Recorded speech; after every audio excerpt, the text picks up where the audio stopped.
एक था मोहन। चैप्टर 23।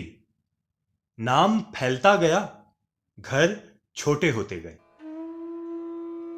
बहुत से लोग जैसे जैसे प्रसिद्ध और सफल होते जाते हैं, उनके माल मकान भी बड़े होते जाते हैं। गांधी जी का जीवन इससे ठीक उल्टा था।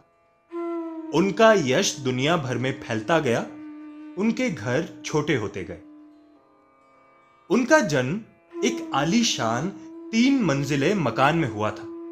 वो राजाओं और नवाबों का समय था। पिता करमचंद गांधी रियासत में दीवान थे, यानी प्रधानमंत्री। दूसरों की तुलना में उनका परिवार काफी संपन्न था। बंबई में और दक्षिण अफ्रीका में जब मोहनदास ने अपनी वकालत जमाने की कोशिश की तो घर किराए पर लिए।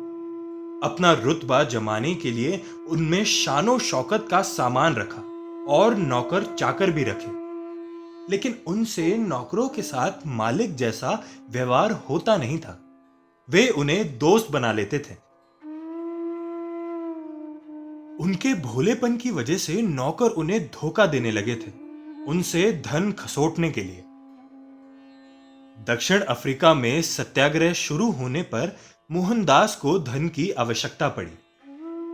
चंदे से जुटाए धन को मोहनदास अपनी इच्छाएं पूरा करने के लिए इस्तेमाल नहीं कर सकते थे, सो उन्होंने खर्चे कम करने शुरू कर दिए। कम पैसे में रहने की आदत तो उन्हें इंग्लैंड में पढ़ाई के दौरान ही लग गई थी।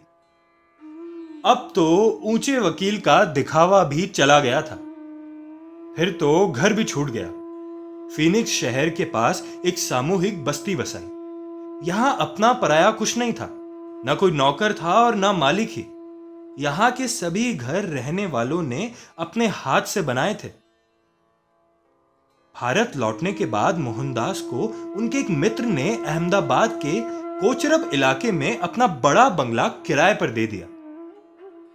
यहां गांधी जी ने अपना पहला आश्रम बनाया, लेकिन 2 साल में ही उसे छोड़ना पड़ा, क्योंकि वहां प्लेग की महामारी फैल गई थी। साबरमती नदी के किनारे एक नया आश्रम बनाया गया, जहां गांधी जी 3 कमरे की एक झोपड़ी में रहते थे। सन 1930 में जब दांडी यात्रा निकली तो गांधी जी ने साबरमती आश्रम छोड़ दिया। ये कसम खाई कि भारत को आजादी मिलने के पहले वहां नहीं लौटेंगे। अब एक नया आश्रम बना महाराष्ट्र के वर्धा शहर के पास। इसे बनाने का एक नियम गांधी जी ने रखा था। इसमें लगने वाली सभी सामग्री आसपास के गांवों से ही आनी चाहिए। यहां गांधी जी की एक कमरे की कुटिया बनी। ये जितनी छोटी थी उतनी ही सुंदर भी थी। दुनिया भर से मिलने जुलने वाले इसी कुटिया में उनसे मिलने आते थे। उन्हें यहां गांधी जी के पास कुछ ऐसा अनमोल मिलता था जो और कहीं नहीं मिल पाता था। एक कमरे की इस कुटिया में रहते हुए गांधी जी करोड़ों लोगों के मन पर राज करते थे।